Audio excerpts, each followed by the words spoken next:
Hi, welcome everyone to our webinar, A Second Chance at Inclusion, People with Disabilities, Work, and Reentry After Incarceration. We're happy that you're here today joining us. This is hosted by the LEAD Center, which stands for Leadership for the Employment and Economic Advancement of People with Disabilities. We're a Workforce Innovation and Opportunity Act, or WIOA, Policy Development Center of the Office of Disability Employment Policy, Social Policy Research Associates, and the National Disability Institute lead the LEAD Center. Next slide. So I have a few housekeeping, next slide please. I have a few housekeeping issues to bring your attention to. One is that to fully participate, we have this is live captioned. If you'd like to hide captions, you can click the live transcript button to find the hide captions button. You can also adjust the caption size under the subtitle settings option. Alternatively, you may open a captioning web page in a new browser, and you can look in the chat to find that link. You can adjust the background color, text color, and font using the drop-down menus at the top of the browser. You can position the window to sit on top of the embedded captioning. Let's see. If you have any other issues, questions about accessibility, or any other questions of a technical nature, you can go in the chat box, and we have a number of staff that are there at the ready to help.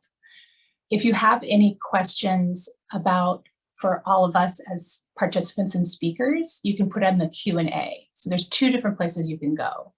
You can find the little boxes for that Q&A for content, and you can go to chat for anything else. There'll also be resources being posted in the chat as something comes up, about something we're talking about. Caleb is going to be putting that into the chat so you can find the resources there. Next question, if you have any, okay, I think I just went through that, sorry. Okay, again, so if you have questions of a technical nature, go in chat, and Q&A will be for content. So to kick us off today, I'd like to, okay, slide please, go next slide, and one more. And today we're welcoming Rose Warner, who is a Senior Policy Advisor from the Office of Disability Employment Policy, or ODEP, from the U.S. Department of Labor. So let me turn it over to you, Rose. Thanks, Chris. Good afternoon. Happy ADA month. I'm Rose Warner, and I'm here on behalf of the U.S. Department of Labor Office of Disability Employment Policy to welcome you to today's webinar. 31 years ago this month, President George H.W. Bush signed the Americans with Disabilities Act into law. This landmark piece of legislation was founded on 4 pillars: full participation, independent living, equality of opportunity, and economic self-sufficiency. Today's webinar will touch on all 4 of the ADA's pillars. One group of people with disabilities that is not often talked about are those who were formerly involved with the justice system. People with disabilities already deal with the stigma of having a disability, but for those who were formerly incarcerated, the stigma is magnified. Many of these individuals want to work, but finding employment can be extremely challenging. During our webinar, A Second Chance at Inclusion, People with Disabilities, Work, and Reentry After Incarceration, you will hear about 2 organizations' efforts to help formerly incarcerated individuals with disabilities find careers. I would like to thank the LEAD Center for hosting this webinar and for all of our presenters for sharing their knowledge with us today. Additionally, I'd like to thank you for being here today and for your interest in this very important topic. I also wanted to let you know about a resource we released this month, our financial toolkit. This toolkit is needed now more than ever due to the changes caused by COVID-19 that affected the financial situations of many. Regardless of where one is in their employment journey, from preparing for a job to changing jobs, or even retiring, this toolkit features resources for everyone. There is a link to this resource in the chat. We will be taking a deep dive into the financial toolkit during a special webinar on July 27 at 3 p.m. Eastern. You are all invited to attend. To register, please visit the second link in the chat. U.S. Secretary of Labor Marty Walsh will be giving opening remarks for this webinar. You don't want to miss it. But to introduce you to our speakers for today's webinar, I will pass it back to Chris. Happy ADA month, everyone. Thank you, Rose. Yeah, just a second plug, July 27th, the financial toolkit. I agree, I think it's going to be spectacular. So I'm Chris Palmer. I'm the moderator today for this webinar. I am a senior associate with the Social Policy Research Associates, and I'm joined by three other presenters. First is Sharif Brown, who hails from Queens, New York, and is the youngest of 19 children. Since he was 18 years old, he's been working with people with disabilities. He relocated to North Carolina in 2015 to work for the Alliance of Disability Associates, where he's currently a program manager assisting people transition from Budnik Federal Correctional Institution. Secondly, we're going to hear from Michael Mendoza. At 15, Michael was sentenced to adult prison in an era when the prospect of release was under 5%. California Senate Bill 260 gave Michael the opportunity to earn his release, and after 17 years, he was paroled in 2014. Since, he has worked as a case manager at the Center for Juvenile and Criminal Justice, obtained his college degree, and served as the national director at #Cut50 before returning to the Anti-Recidivism Coalition, where he currently is the director of national advocacy. He's used his personal experience to help pass bills such as the bill I mentioned prior that prohibits 15-year-old kids from being transferred to adult court. This was upheld recently in a California Supreme Court. Third, we'll hear from Yvette Gutierrez, who will speak about the gap in services for people with disabilities who are reentering workforce upon release. Ms. Gutierrez is an associate at SPR and who has worked on a number of justice involved in reentry evaluations, including two related to justice involved young people, Phase Forward 3 and Job Challenges, the Job Challenge program. Also linking employment activities pre-release program and Pathways Home and others. So welcome to the presenters. Next slide, just tell you a few words about what you'll learn today.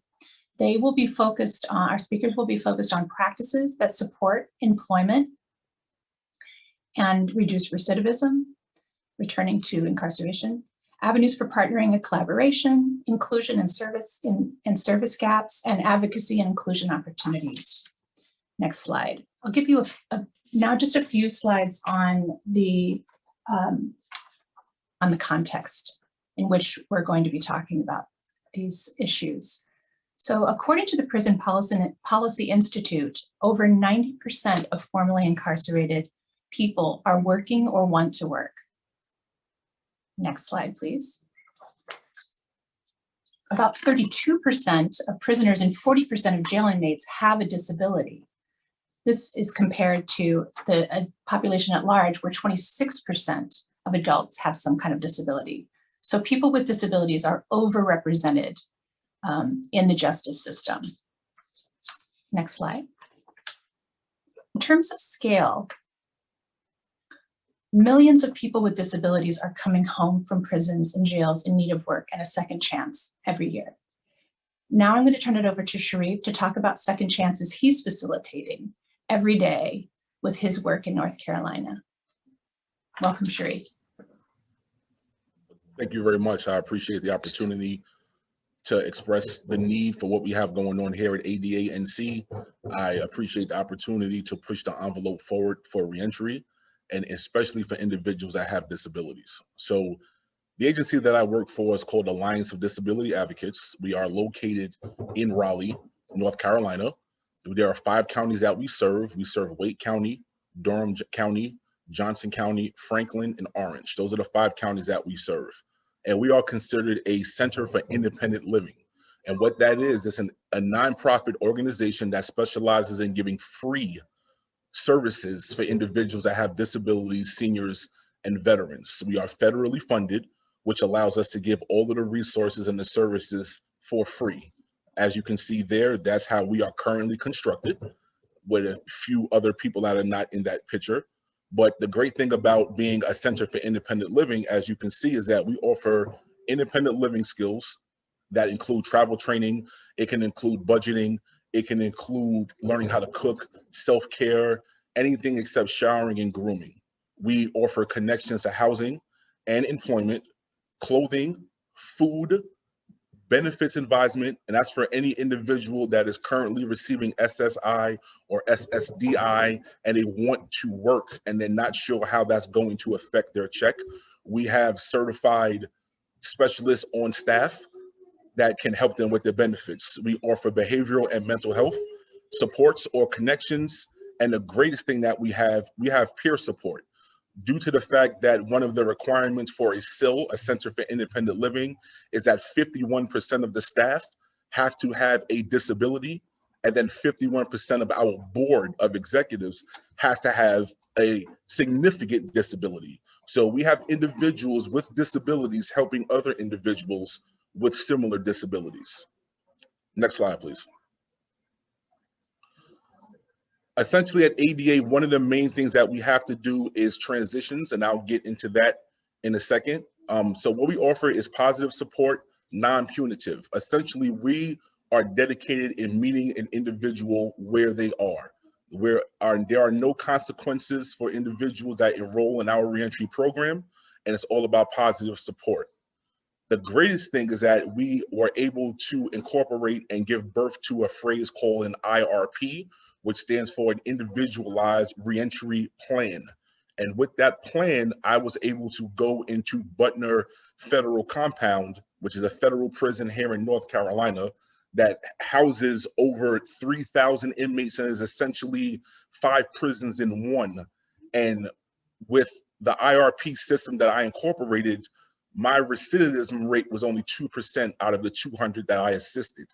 So it just is proof positive that the reentry system that is in prison right now is lackluster. And right now at ADA, we are really transcending what everybody else is doing.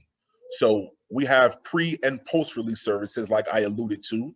We have the opportunity before COVID hit, obviously, to go into the prisons and assist individuals with job trainings, with mock job interview skills, with sometimes learning how to read in certain situations, and essentially preparing them for their transition back into society. And now we're able to offer full wraparound services because of the peer support model that we have. We have 2 certified peer support specialists, one with actual lived experience of being incarcerated to help the individuals with their transitions once they are released. We have connections to second chance employers. And what that is actual proven employers that are not apprehensive to giving second chances to individuals that have felonies or are coming out of incarceration. Like I said, we have support from our peers. We have certification letters from Budnik that essentially gives a lot of praise to ADA-NC and to the reentry program and the whole independent reentry plan philosophy that we're pushing forward. Right now, we have connections with motor vehicles. We connect individuals with vital records that can be birth certificates or replacement social security cards, which we all know are essential when it comes to reentry and identification. We give them information and connections to SNAP. We give information to SSI and SSDI. And this information is not just located and based and targeted in North Carolina. We also have other connections to other agencies and resources across the United States. Next slide, please. Our partnerships and funders, like I said, we are a Center for Independent Living, so Health and Human Services funding.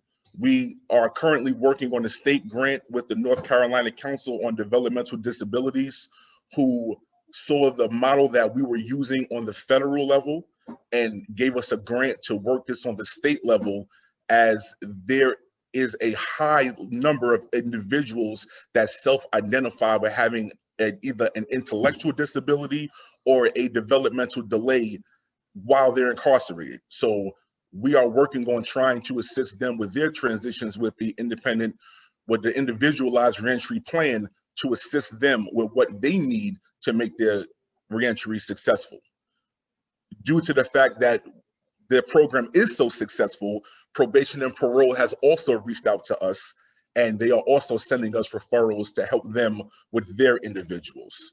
And of course, as a Center for Independent Living, we are partners and providers for reentry services and employment organizations. We have connections to VR, which is vocational rehabilitation, but obviously we're trying to extend our reach to other employment networks, which is why I'm here. Next slide, please.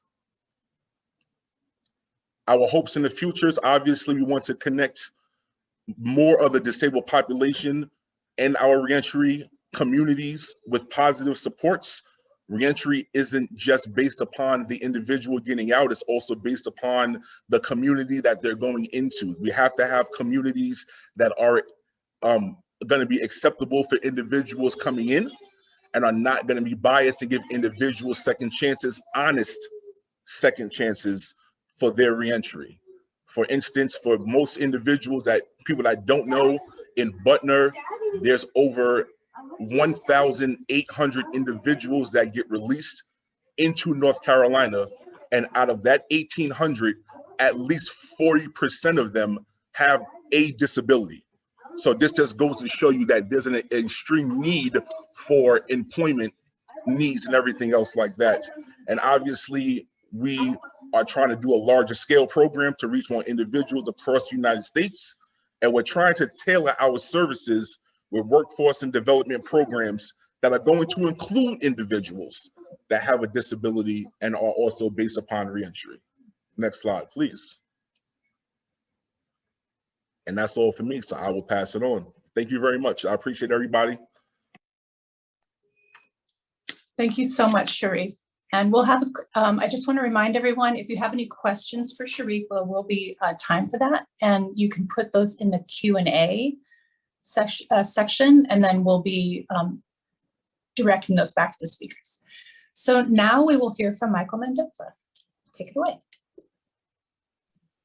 Thank you, Chris. And hi, everyone. Once again, my name is Michael Mendoza, and I am the Director of National Advocacy with the Anti-Recidivism Coalition based in California.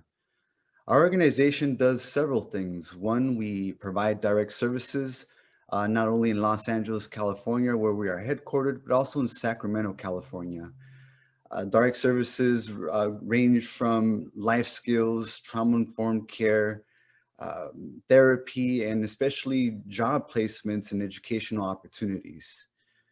We also provide support and advocacy network. We provide formerly incarcerated individuals the opportunity to advocate for policy change, which provides opportunities to civically engage with their elected officials and proactively make a commitment to their communities and public safety. Next slide, please. We've been founded since 2013 by a dear friend and now board member, Scott Budnik, who is a Hollywood producer. Many of you may remember movies such as the Hangover series that he produced, but then changed his career and gave his life to these issues that provide help and resources to people who were incarcerated at a very, very young age. And since 2013, we've learned some of the best practices that have helped us, not only upon reentry, but really to translate what rehabilitation means into employment. And what we have learned is that support at every stage of a person's journey from incarceration to release to reentry starts on the inside. And as you see this picture highlighted in this slide, that you will see our executive director and my dear friend, Sam Lewis, who served more than 2 decades in prison as a young person. And all the individuals there are graduating a class that our Hope and Redemption team of formerly incarcerated individuals goes back into and teach life skills, teach reentry preparedness, and other important classes that help individuals starting on the inside prepare for reentry. Most importantly, out of our services is the peer-to-peer support model. We understand first and foremost that people who are formerly incarcerated and have successfully reentered know firsthand what others who are going through the similar experiences need. And I myself know that as well, as Chris kindly mentioned earlier. at the young age of 15, growing up during the mid-1990s. At the age of 15, during the mid-1990s, growing up in Southern California, I made one of the worst decisions of my life. Was tried as an adult, sent to adult state prisons, and grew up there for about 17 years. Only because of a law that had changed was I able to earn my way home and prove that I was no longer that 15-year-old kid anymore. I've been home for 7 years now, successfully reintegrating and being able to help my own peers upon reentry. And I am not unique to my organization, neither is our executive director, but over 70% of our staff are formerly incarcerated with these similar experiences. Part of our direct services, we ensure to provide individual and group mental health services. We have on staff clinical therapists who provide help and trying to address the traumas that we experience upon reentry, such as post-traumatic stress disorder. Also very critical is the need to learn life skills. There's a huge technical gap to our disadvantage upon reentry. The last time I was out in the free world was at the age of 15 and didn't come home till around my mid-30s. And so there was definitely a huge learning curve, not only for myself, but for many men and women who experience the same gap in life skills. But most importantly, trying to address the labels of stigma and trauma. And what I mean by that is most of our issues is to try to ensure that we humanize this population of reentry and formerly incarcerated individuals. Our population is used to being known as inmates, ex-cons, former criminals. These are dehumanizing terms that we are trying to get away from that will also help us engage and transition from rehabilitation to employment. Next slide, please. But all of that doesn't go without saying that partnerships are very, very, very important. We can't do this on our own as a small nonprofit in California. And so part of our partnerships and success to our work has been universities, schools that provide opportunities for formerly incarcerated folks, programs that will help us navigate the different systems just to even apply to schools, what schools and classes to take, and how to navigate the UC systems. We also have partnerships with government agencies, including CAL FIRE, NBC Universal. Our most important programs around the Ventura Training Center is a program that allows firefighters who were incarcerated in camps, fighting fires while they were incarcerated, risking their lives just like the other amazing firefighters we have. And upon reentry, when they come home, they cannot apply to become their EMT license because of a felony record. So we have amazing programs like the Ventura Training Center program in partnership with CAL FIRE, in which CAL FIRE provides the technical training that leads to a firefighting employment opportunity. And ARC and our team of formerly incarcerated individuals provides the peer-to-peer life skill and training supports to encourage and help folks endure the very vigorous training of a CAL FIRE program. We also have other important partnerships that lead towards cohorts and union jobs such as plumbing, electricians, and so forth because of our important partnerships with probation and building trades, etc. And so partnerships are very, very key in the success of our population and reentry and really being able to translate their rehabilitation into successful careers. Next slide, please. Funders. We desperately need resources in order to make this work happen. We currently serve close to 2,000 formerly incarcerated folks across the state. And that means that there are many different people in different counties. California is such a big state, and we need the resources to be able to provide these services. Resources come from individual donors, private foundations, public grants, and corporate sponsorships. The hardest of these grants to get are public contracts, especially federal grants. And most of our resources that we are able to obtain are earmarked. I'm mostly in charge of our policy department, and I'm even always fighting within my own colleagues to ensure which grants we get go to our policy departments, which grants we get go to our direct services departments. And so most of these resources that we do provide, unfortunately, will go to specific parts of our organization that we desperately need. Next slide, please. And so we hope that in the hopes for the future, as it relates to a nonprofit organization like ours who provides direct services to people who are formerly incarcerated with many different barriers and needs, are that we are able to provide sustainable support, not only for the mental health and the trauma at a scale that we experience with such a large population of folks who reenter, especially in a big state like California, but in hopes to increase WIOA funding and the flexibility of the funding and incentivize organizations like ours in states like California to be able to serve more appropriately those who are returning home. And there are some barriers that even under WIOA funding, it's very difficult for an organization. Selective services or required documents, for example. People coming home don't automatically come home with a identification card. We don't automatically come home with a birth certificate or many other important documentations. For example, I was very, very young going into the system and became of age at 21, missing selective services. It's not an opportunity that people have while they're incarcerated. And upon reentry, not being able to apply to educational opportunities, before I first had to fix that selective service problem, which was very difficult to do and prove, being that I was in the system for quite some time.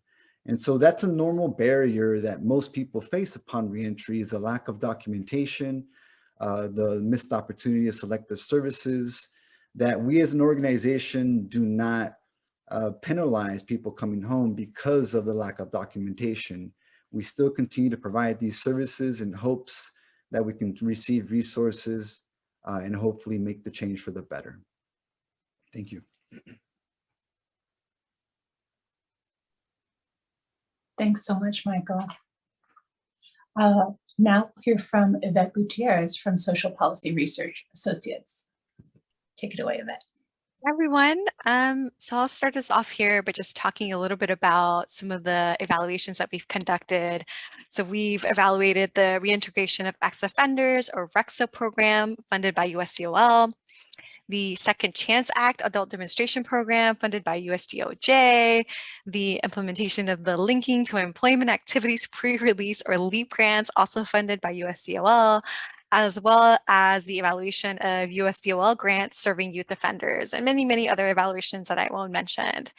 And all of these initiatives were aimed at providing employment and supportive services to either currently or formerly incarcerated folks or people with other types of justice involvement, whether it be probation or other things. And yet we had no request to really look at this overlap in populations between justice-involved individuals and people with disabilities. And as Chris presented earlier, there is a high overlap in those two populations. And so what the team at SPR did was we conducted over 40 interviews for this webinar to try to figure out who was doing the work in reentry, disability, and employment services. So that little tiny sliver on the Venn diagram in the slide. And the team found that it was really hard to find service providers who were focused in all of these three areas, though we did find the two wonderful organizations here today. But after talking to many service providers in the field, it really prompted the following questions up on the slide. So one, are federal reporting requirements discouraging workforce programs from serving reentry populations? Two, do reentry programs assess disability status? And if so, how do they work to make their programs accessible, either programmatically or physically? And then conversely, do disability service providers have the capacity to serve justice-involved individuals? So we really had those questions, and still have those questions in mind as we were putting this webinar together.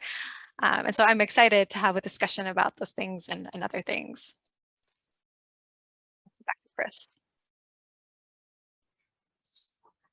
Thank you so much, Yvette. The Q&A is lighting up. You can't, I don't think if you in the audience can see that so many questions are in there, but I want to still encourage you to put more questions, but I will get started with the questions that we already have. There are, looks like many organizations that want to collaborate with with ARC and with your organization, North Carolina, Sharif. So let me just start with a question for you, Sharif. So a couple of people are asking, these second chance employers, how do you find them? How have you developed that list of employers that you're able to work with and that are giving people a second chance after incarceration? That's a fantastic question. And I can just say that that's by trial and error. From working in reentry for so long, you accommodate and you provide the support for individuals when they're going on employment opportunities. And then you'll get those employers and you'll see the proven record of those employers that will give individuals those second chances. So you add those individuals to that list. And then as you're working with that organization, I can promise you that that organization will know another organization that's also offering the same services or the same second chances for individuals. And then you make those connections. And then you just continue to gradually build that resource list. There's not a Google search where you can get the answer to who's giving second chances to employers, because you're going to get a general answer that everybody is supposed to be doing this federally. But behind the scenes, I can tell you from lived experience, from my consumers that I work with, that a lot of those employers that are saying, yes, we're promoting a second chance, is not. But the great thing, at least, is that now that question of have you ever been convicted of a felony has now been removed off of the job applications, which is a fantastic step forward to trying to give individuals at least an even playing field when it comes to obtaining employment, because I'm pretty sure we all know in years previous, once that box was checked that you've been convicted of a felony, your application then goes in the garbage.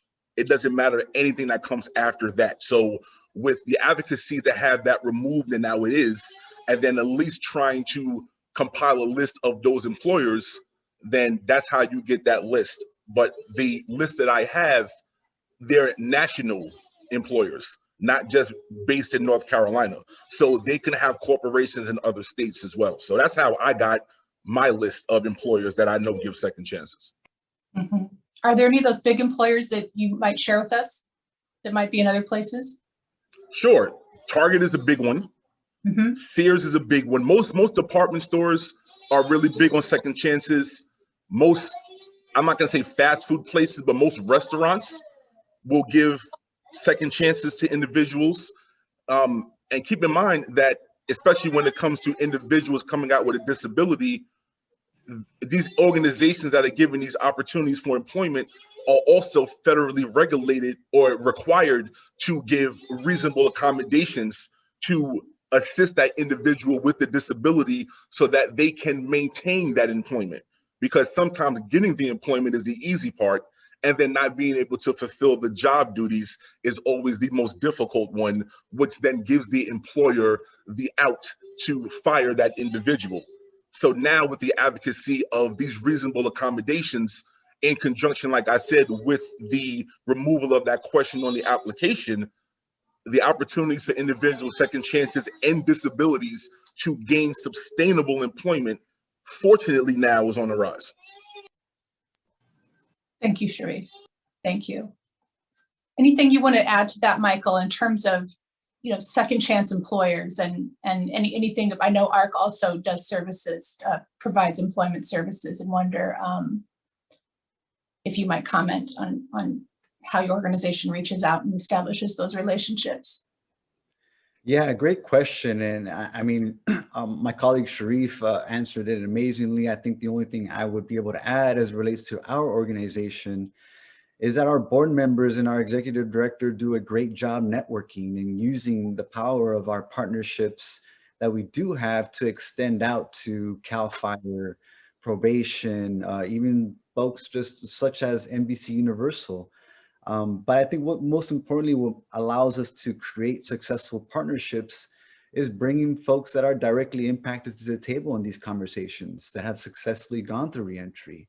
Most of the time, people just need their hearts and minds changed because of the negative stereotypes that most people already have in mind about formerly incarcerated people. And until they have that face-to-face conversation to see and kind of get away from any fears that they may have of partnering or even hiring individuals with felony records, partnerships really don't flourish until there's that heart-to-heart conversation. So I would definitely make sure and recommend that people that are directly impacted are part of those conversations. Thanks, Michael. Michael, I have another question for you. Speaking about, helping people find work and getting connected to employers, I just wonder if you might speak to where are some of, in terms of partnering with American Job Centers, a lot of the people that joining us today are people who are in this, doing similar work and trying to connect people to jobs. Some are American Job Center, people in American Job Centers working. I just wonder, what are some of the opportunities that you've seen for ARC to connect with AJCCs, and what are some of the limitations and challenges that you've seen in terms of really being able to provide the services to people coming, re-entering when it comes to partnering with AJCCs? Yeah, so I think with any partnership for the reentering population, I think, and I'll just, in thinking back to my own experience, barely coming home around 7 years ago, it was really difficult trying to find any agency, any kind of help from people that could relate to my experience and be able to translate everything I've learned, what the programs I used while I was incarcerated to rehabilitate, and really kind of, in a sense, translate that to employable skills. It's not easy to do when most of my programming may have been, a teacher's aide with computer class skills inside of a prison, or maybe just educational courses and life skills.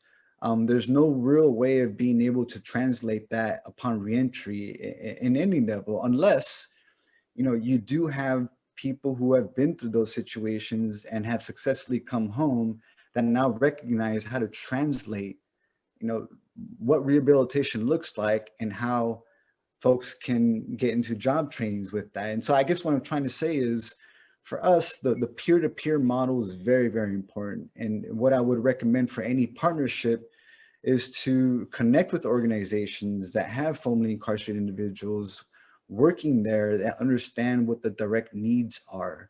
Because a lot of the times it's really, it's not just a one size fits all. We can put people reentering from prisons into society into any kind of job.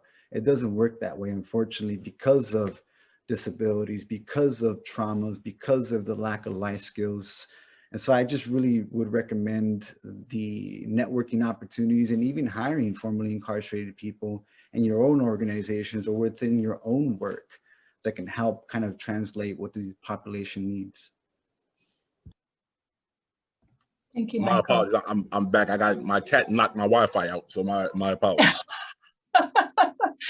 Oh, okay. I'm sorry. That just put me into I am not a cat. I don't know if you guys saw that. Okay. Sharif, I have a question for you. Welcome back.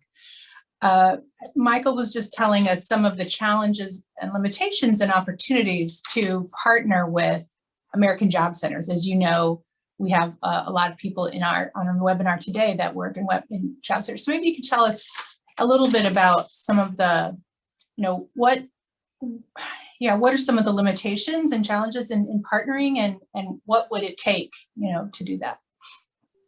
I don't think that there'll be any kind of limitation or challenges, especially with my agency, because we are always looking to partner, especially when it comes to employment, because one of the two major barriers with reentry, especially with individuals with disabilities, one of them is always going to be employment and the other one is going to be housing.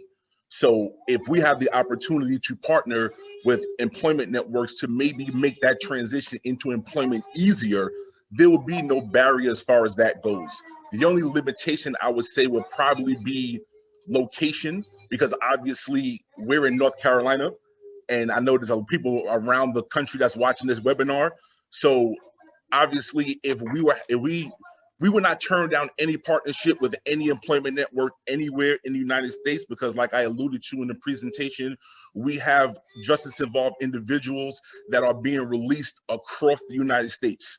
So it will always be a fantastic resource to have an employment network in as many states applicable that we're sending individuals to. So with our agency, I don't foresee any pushback or any kind of problem with a partnership at all. Mhm. Okay, thank you, Sharif.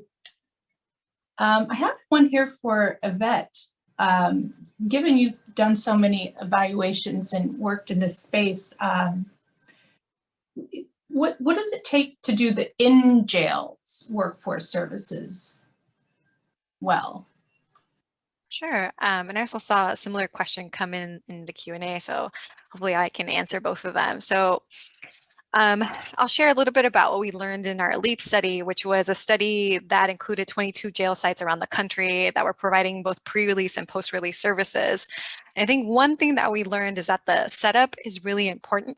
And so by the setup, I mean like the close collaboration between the service agency and the facility. And so there needs to be early and frequent and ongoing communication to kind of help bridge any cultural differences and create buy-in among facility or jail administrators and staff. And that means, and that buy-in is going to be crucial for recruitment, getting people into your program pre-release, getting people in scheduling, because they hold, you know, the schedules, they hold the space that you can work in. It's also going to be crucial for transition work. They know when people are going to be released. Sometimes that happens, there's not a lot of warning, but they do know that. And so I think that like or early setup piece is really important when working in a facility. And I think also just being really flexible when they're changing conditions in jails or in facilities. Sometimes what we saw in the study was that, you know, instruction periods would get cut short, or they would get canceled, classes would get canceled because of security concerns. And so trying to be really flexible and covering maybe the most important content early on during pre-release services was really important, especially because sometimes you didn't know, or the staff didn't know, when people were going to be released. And so I think another important piece, and Michael talked about it a little bit, is working with specialized service providers. So whether it be mental health providers or people who really focus on disability services, that's really important. And bringing those people to the table early on as you're creating that buy-in with the facility is important. Thank you, Yvette. There's a related question. Let me actually direct a similar question to you, Sharif. How do you get, let me start. How important is that in-jail service, you know, to reach them in before they're released? And what kind of services do they need, you know, in jail before they're released? I would say paramount would be an understatement. What people have to understand is that 95% of the individuals that are incarcerated throughout the United States will have a release date and will be coming home at some point. So the great thing about this individualized reentry plan that I was discussing that my agency has constructed is that we do go into the prisons and we sit down with that individual, because most reentry services inside of prison are mostly cookie cut. So it's going to be generic information that might not even necessarily meet the needs of that individual. So what my agency does is that we go in and we sit down with that individual on a one-on-one basis to find out what they think they need for their successful reentry, and then start bringing them the information and then start giving them the training that they're looking for, especially if someone's interested in maybe starting their own business, because employment, as we all know, for people with reentry is not the best. So a lot of individuals that are coming out of prison, and I'm pretty sure that my other panelists can attest to this, a lot of individuals are looking at starting their own employment agencies or their own opportunities for employment once they get released. So a lot of them were looking at LLCs and how to create and construct and start. So we were bringing information on LLC work and how to do things like that. Like I alluded What is before, LLC, Sharif? essentially an LLC is a self-started business for anyone who has a felony. Got it. Because most individuals might not know just because you have a felony does not mean you cannot start your own business. It's called an LLC. So individuals will ask for information on that. So we will bring that in. For some individuals, they have I would say an issue with reading or really aren't as proficient as they should be. So now we start getting into the independent life skills or the independent living skills, like reading, like learning how to budget when you get out, like learning where faith-based services are in your community. Anything that they ask for, we construct in the IRP before they get released, and everything is laid out for them, how to get SNAP, which is food stamps, how to get SSI if they had it before or not, what to expect, how to get employment, how to travel, because like my panelists alluded to, when you are incarcerated, your time stops. The rest of the world keeps going. So there's a great barrier with like technology. So we would teach individuals how to use smartphones while they're incarcerated, the difference between the OSs of Apple and Android. So these are all the things that we do when we go into the prison. So that work is essential. Like I said, when we did that work at Budnik, the state recidivism rate is 45%. People who are enrolled in my reentry program and had the benefit of the IRP, the recidivism rate was only 2%. So the numbers have to speak for themselves. So that right there goes to show you that it is paramount that we can get into these prisons before they get released, because once they get released, essentially it's too late. Thank you, Sharif. Michael, let me ask you the same question with ARC in terms of like, how important is it to have that connection prior to release to smooth reentry? Very important. We prioritize that in-prison support network and services that we offer throughout 9 different prisons across the state of California. And after this year, we'll turn into, I think, about 20 different prisons, as even the California budget that was just approved by the governor, thankfully, will be able to allow us to hire more formerly incarcerated people that can go back inside to provide life skills, to provide really an example of what success looks like when they see their own peers that most of them were incarcerated with now coming back in to share their hope. It's a time for us to build trust with people who are still incarcerated and ensure them that there are supports, that there is a network upon reentry that they can trust and really take advantage of. Again, one of the biggest issues while people are still inside is the lack of trust upon reentry because of the barriers, because of the stigma, and essentially because of what reentry has looked like in the past with recidivism rate that has failed most people. But fortunately, with organizations like ours and Sharif's and so many others, we are able to reduce that recidivism rate with our own support programs. So work on the inside is definitely critical for every organization to begin the process of reentry. And let me just ask now both of you a question to focus more on this disability aspect of this webinar. I just wonder, what was it? To what extent is the care around overcoming trauma, overcoming mental health issues? Why was that something that ARC took on, Michael? Why was that so important? And why would that be so important for people working to help people reenter and get employed? Why would that be so important?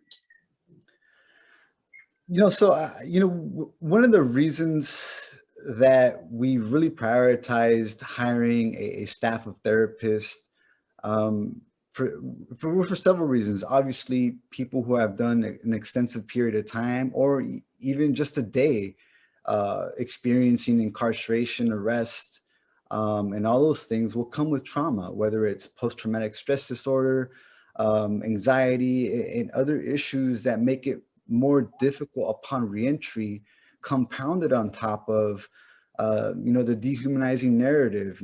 Today we're hearing about the rise in crime and how people are uncomfortable with that. And unfortunately, when people who have committed crimes start to hear those things, it's like, well, there goes our opportunities again.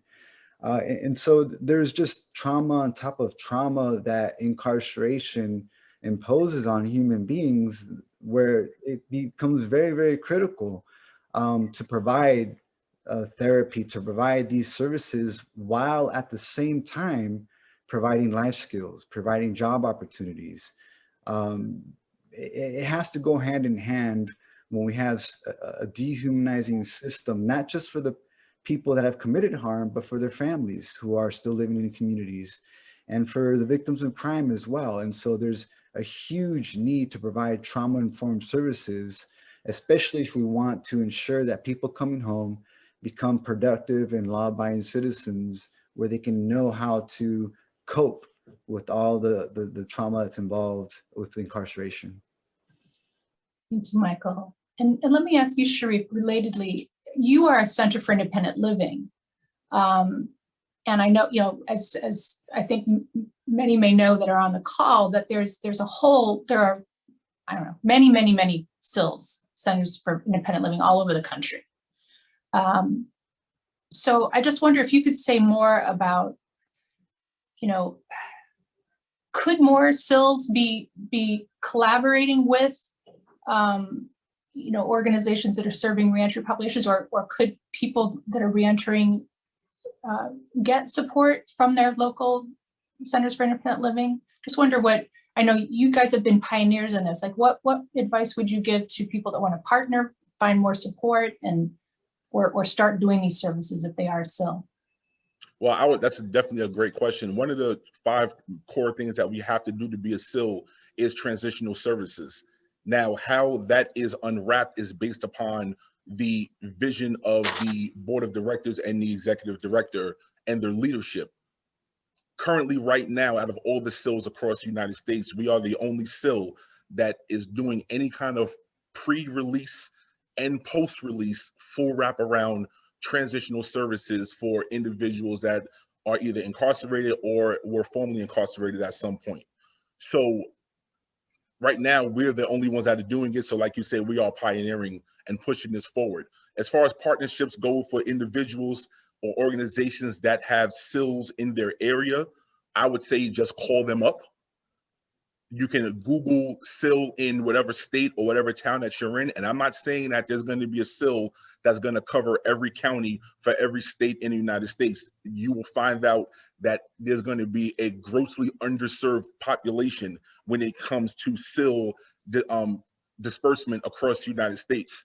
However, if you are fortunate enough to have a CIL in your backyard or in one of the counties that you serve, I would say call them and see what they're doing as far as transitional services go. And if they are doing transitional services for individuals that are coming out of prison, then great. Call them, partner with them, see what you can do with them. If that opportunity is not available, my agency, we have to provide information and referral services. So even if we get a phone call from an agency or from an individual who is out of the state, Alaska or somewhere in the outskirts and things like that, and they just want information on whatever reentry services or disability services are in their area, we can provide that information to them free of charge. So if there is a CIL in your backyard, call, try to partner with them. If there is not, then I would say try to push for one in your county or in your location. And if you cannot do that and you need immediate services and information, then I would say just contact my agency and we'll do the best that we can for you. Thank you. And Rose, I would say yes. If Rose from Department of Labor has a contact, she's going to put in the chat. Also, there's Sharif, there's actually a number of people from a number of different states saying, can they help? Can ADA&C help us? So you're saying, first try to go to your local partner and both and you have resources to share. So I'm going to get more to how available resources later, but I do want to reassure everyone that Michael and Sharif's contact information is live linked in this presentation. It's available a week from Friday. And also I would just encourage Michael and Sharif, if you want to just go ahead and put your contact information in the chat, that's also fine now. So people don't want to wait that long to get to see it. But yeah, that's very helpful. That's very helpful, Sharif. What, I guess, are there any, I'm wondering, Michael, are there any cautions about, I know that as you're serving people coming out of being incarcerated, you had some cautions or about there being a stigma. And I just wonder if you might want to talk more about that in just terms of people that are case managing, what are some of the cautions that you might give them or encouragement you might give them to as they're serving people who are formerly incarcerated? Yeah, thank you, Chris. That's a great question. Especially as it relates to stigma, when you think about it, I mean, I came home not only with the stigma of, and I'll say it in full transparency, which I don't mind, I was arrested for a gang-related murder. And to the world, it's a really horrible crime, taking the life of another young man. And there's going to be a stigma that's going to be forever attached to that through a felony record. But even if it's not the worst case scenario, just being incarcerated, period, carries a stigma. And I think I'll just say this last thing, there's something about being able to redefine or look at what does disability and trauma mean? And how do we kind of look at that on a human potential, an individual who already has a lot of other stigmas that are associated with the felony record, doing time and so forth. So I think the stigma piece is really important. In any way you can humanize any individual with people language first, I think is just the first step in helping to fill in those gaps from incarceration to employment. Thank you. Thank you, Michael. We have so many more questions. I'm so sorry that we are getting close to, we have 3 minutes left. So I am gonna kind of walk us through some of our, some other resources that are available and close us out. But you've really generated a lot of energy here, Michael, Sharif, and Yvette, and there's a lot more to talk about. But I think we have our time today, so I'm going to help wrap us up here. So I do want to say thank you so much to all the presenters for this wealth of information and knowledge, and also encourage everyone, they've opened up their contact information and hearts to talk more to you if you want to follow up with anyone here. So next slide, please. So resources, we did, Lorraine Sturdivant and I did a lot of research with the help of Yvette and other people on our staff that are experts. We really, and Laura Aaron, we really dug through a lot of information. And this slide and the next slide are some live links to resources, including some stories, information about the organizations the speakers are with, but other kinds of publications that you might access. Next slide. Like you, we have a lot of remaining questions, like how can we expand? It's obviously, like everyone is saying, this is an underserved population, and how do we expand these services and be more inclusive and get past the stigma? How can support services and resources really be expanded for people who have been justice involved? So, and how complete is this analysis? I mean, we know this is really just the tip of the iceberg in terms of the resources and information we've provided today. What else is missing? What are we not considering? And want to encourage you that even in the small time we have left, if you are doing some of these services, let us know who you are. Put it in the chat or in the Q&A, and we'd love to know more about what you're doing. Okay, next slide. So here's the magic slide that tells you where to get these. You can get the slides from today, you can get the transcript from today, you can get the recording from today if you want to have others listen to Michael, Sharif, and Yvette, you can replay this whole recording for them, or parts of the recording for them. And you can go to the Lead Center website for this PowerPoint, but many others. Next slide. You can follow Lead in any one of these: Facebook, Twitter, YouTube, LinkedIn. There's some of the links. And last slide. So I want to thank you, everyone, for joining the webinar today, and especially again to our speakers. Thank you so much. Have a wonderful day, everyone. Bye.